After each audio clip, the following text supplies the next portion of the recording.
Forget about business. You just want a good life. Instead of being like, oh, well, I can't do that or I'm not good at that, like get good at it.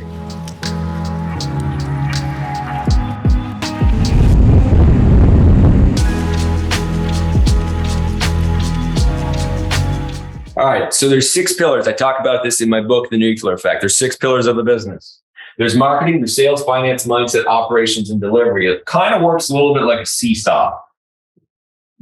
If you don't have marketing and sales figured out, you're screwed. You don't have a business. You can have as good of operations and as delivery as you want, and all you really have is a cool system that nobody cares about. Marketing and sales also is probably one of the best skills on the planet if you want to have the life that you want to have. If you can understand how to articulate something to another human being, right? Because marketing and sales, all of it is communication, right? So people are like, well, I don't know marketing and sales. I'm like, well, if you want to have a good relationship with your partner, if you want a good relationship with your kids, if you want a good relationship with your friends, if you want basically forget about business, you just want a good life. Instead of being like, oh, well, I can't do that or I'm not good at that, like get good at it. I wasn't good at it when I started at all whatsoever. I was like the kid no one talked to. Probably motivation, more than likely motivation, to be able to get good at it. And I did. And so marketing and sales, the ability to take immediate attention and put it towards a relevant signal. Without that, you don't have a business. On the opposite side, operations and delivery and team, if all you have is good marketing, well, you're a one-trick pony. If all you have is good marketing, then no one's really going to ever buy from you again. You're not going to have any good lifetime value.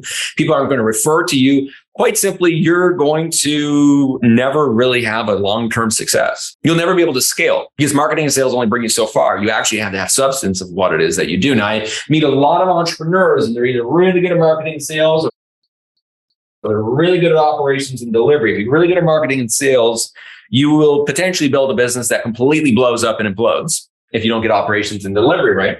And if you have operations and delivery, I have a lot of great people that are, engineer, like their brain is just more engineer oriented. But the problem is that each one of these people don't really like the other kind of side, right? So the engineers and the operators, they don't really like marketing and sales, and the marketing and sales, they just want to be out selling shit. So if you want to have a really successful business, you kind of got to get your shit together and ensure that both of them are aligned. And then in the middle of this is making sure that from your own mindset perspective, you're not bringing in the beliefs of your parents. You're not bringing in the beliefs of society, that you're actually intentional about what you're thinking. Because I guarantee you, if you look at the media or the news feed or whatever it might be, you're going to be seriously fearful and your mindset's going to be terrible for being able to actually build a business. And then all of this wraps together, which is, if you don't keep your money in order, if you don't keep your money right, you're also not going to have a business. You're either going to go bankrupt or you're going to go broke. The interesting part of this is generally, most entrepreneurs that I find that have any momentum are good at like 2 of these. They struggle with the others. And if you want a business that actually has momentum and builds, and you don't have all of these sort of aligned, you're building your business on house cards. Generally, what happens is I see a lot of the time entrepreneurs put themselves into the victimhood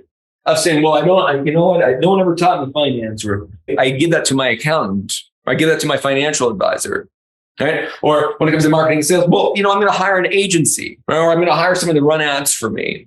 And when it comes to delivery, well, I'm just going to hire a COO. If you ever want to have success, long-term success, you have to be responsible for every single part. Now, you don't have to do. There's a difference between responsibility and doing. But if you are trying to outsource responsibility, as you're scaling a business, it doesn't work. Flat out, it doesn't work. Now, you can outsource and you can delegate and these different types of things, but here's what people try to do. They're trying to say, well, you know what? I'm really good. I'm a creative. I'm really good at delivering things. I'm like, okay, cool, sweet, awesome. They're like, but I'm not great at marketing. And, I can't read a balance sheet or a P&L. And I hate paying bills. And I'm like, okay, keep being broke forever. Fine. We either get good at being able to understand these things.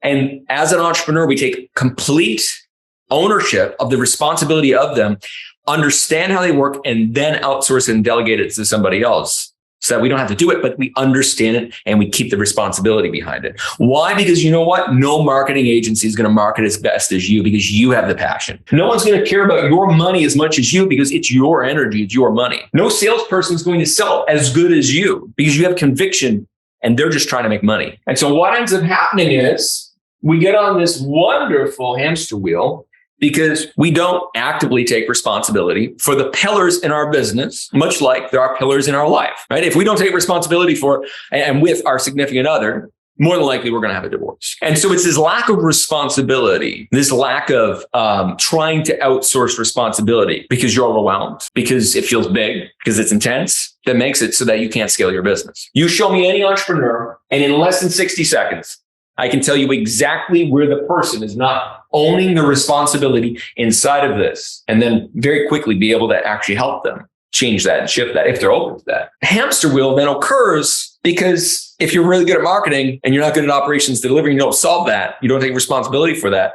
You're just always marketing and selling because you're losing customers all day long. If you're not good at being able to actually manage finances, you're having to go out and sell more because you're not actually managing the finances and you don't understand how to utilize projections, and you're paying way too much taxes because you didn't take enough time to be able to go and learn how taxes work. But if you want to get off the hamster wheel, it's about being able to have responsibility for these pillars.